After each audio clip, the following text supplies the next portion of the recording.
What's up, everybody? This is Rob Shack. So today we're going to be doing a head-to-head series. This is a continuation of the one I did earlier with the 3 New York cars. I'm going to do it now with the London cars. Starting with the level 1, we're going to compare the Phoenix PT Standard, the Modicum XSV, and the Ascent 235. I'll kind of give a little bit of information about each one, and we'll get this thing going. Be sure to like, subscribe, comment, and share. Help me get to 1,000 subs. That would be great. Y'all are awesome.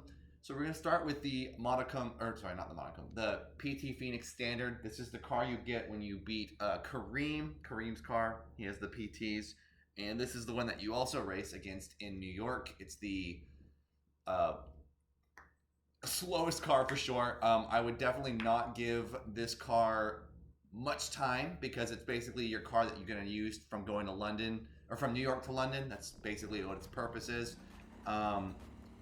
I'm just going to kind of talk a little bit about it, what it does, how it is, and then I'll kind of give my my rundown for each one. Basically, what I think about this is car is sick looking. It looks awesome.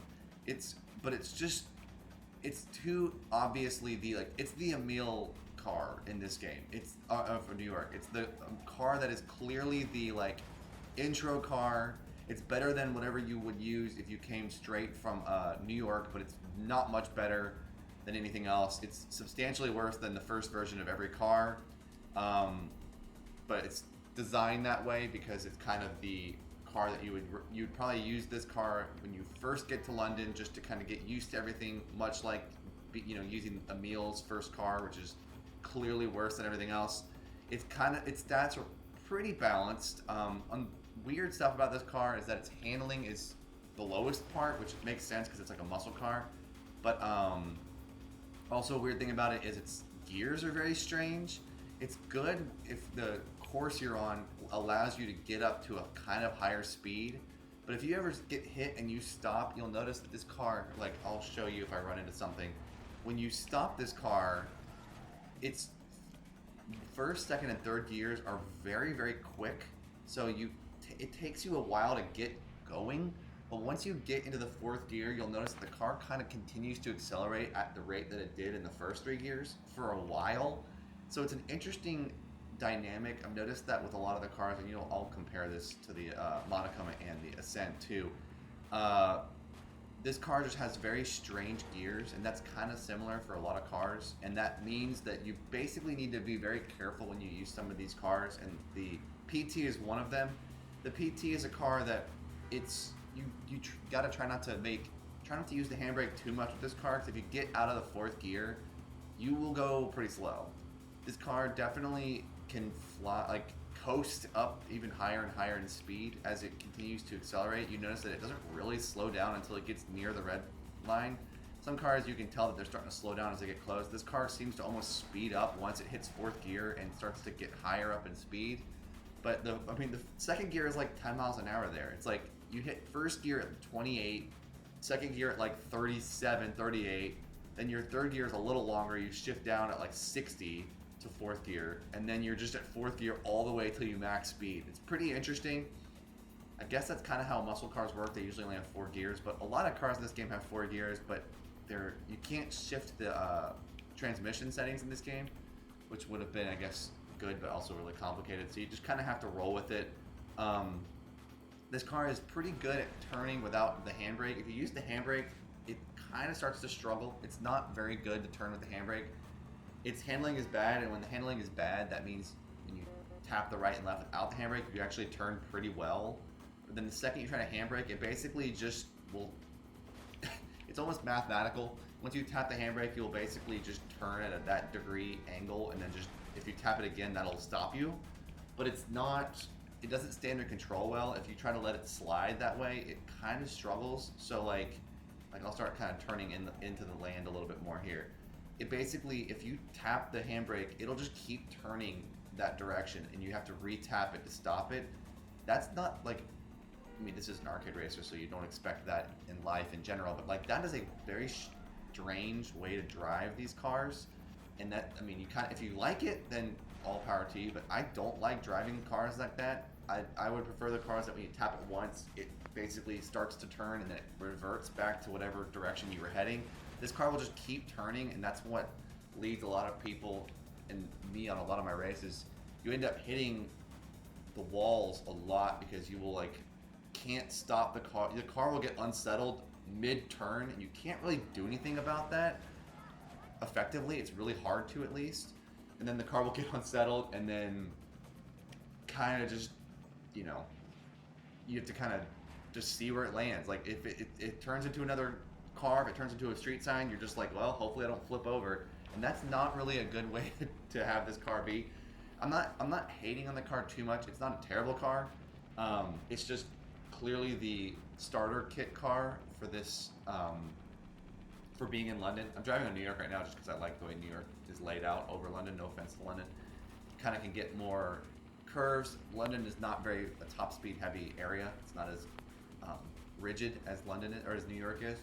But yeah, like if you're trying to make a quick turn with this car, you basically always miss the turn. You have to get used to it, and then it just, yeah, it really likes to slide, and then it also likes to keep turning. It won't like revert at all. So there's just some stuff with this car. If you get used to it, you enjoy it, but I never really got used to it, so I don't really enjoy driving it too much. It looks cool though. It's clearly a muscle car, and it has a good, it looks good in black with the orange stripe on the back. So, but yeah, this is Cream's intro car.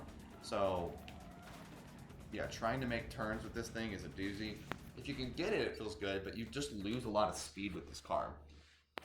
All right, so now we'll move on to the Modicum, and then at the end of what I'll do is at the end of this video, I'll kind of suggest which car I recommend.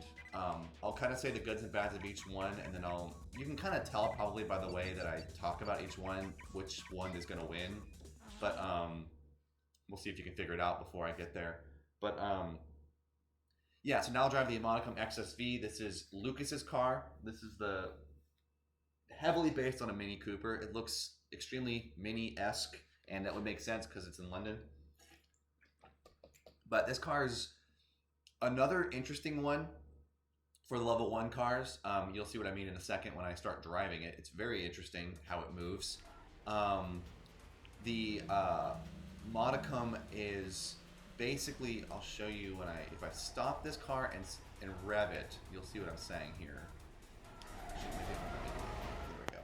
So if I hold down if I let it rev up and then let it accelerate, it really does a bad job of starting. This car's start off the line is one of the worst in the entire game. That's such a random stat too to be really bad at, because everything else about this car is pretty amazing. I think this car is, I'll talk about that later, but I think this car is extremely good except for that.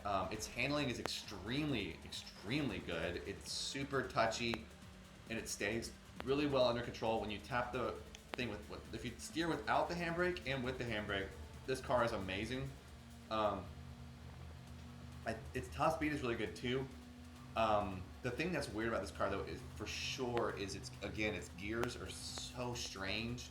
And then when it revs off the start line, every race in this game, you have a standing still start and you rev your engine and then go from there.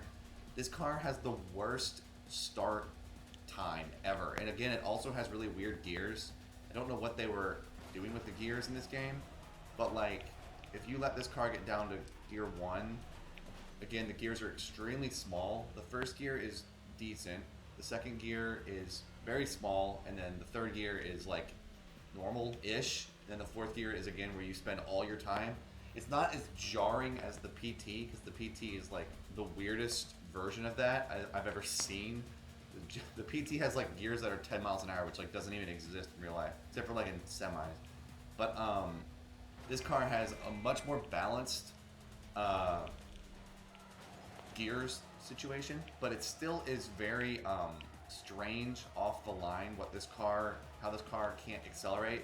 It basically just screeches its tires more than any other car, and it cannot accelerate very quickly. I find that really weird, and that really can make a difference, especially when you're playing in races where you start right next to a bunch of AI cars and you need to get in front of them to make a turn. That is not going to happen with the Modicum XSV. It's strange how it can't get off the line quickly. I mean, it's a front wheel car. It's very obvious given when you try to rev it, the front wheels screech way more than anything else. So it's very heavily a front wheel car, which I don't think either the Ascent or the PTR front wheel, which, I mean, apart from that, this car would be perfect, but that is such a jarring thing given that, especially in London with the tight corners, you need to get in front at the beginning, and that is not going to happen with this car. Apart from that, it's great. It looks good. It's a good looking car. Its durability is complete garbage. Obviously it's a Mini, so you don't expect it to have good durability, but its durability is really, really bad. Like almost comedically, like you hit like one semi or one wall and you get like a quarter of your damage just immediately. So that's another thing that makes this car bad.